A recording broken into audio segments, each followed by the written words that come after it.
After their long journey, the Argonauts finally returned home, but when Jason saw his father, Jason, he was heartbroken to find him aged and frail. Desperate to restore his father's youth, Jason turned to Medea for help.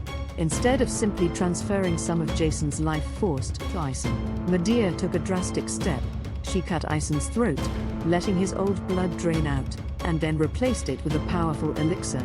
Jason woke up rejuvenated, 40 years younger and full of vitality. However, this act stirred up trouble. Influenced by Hera's grudge against Jason, Pelias' daughters sought Medea's help to rejuvenate their father as well. Medea, knowing their true intentions, tricked them into performing the ritual, but this time there was no resurrection.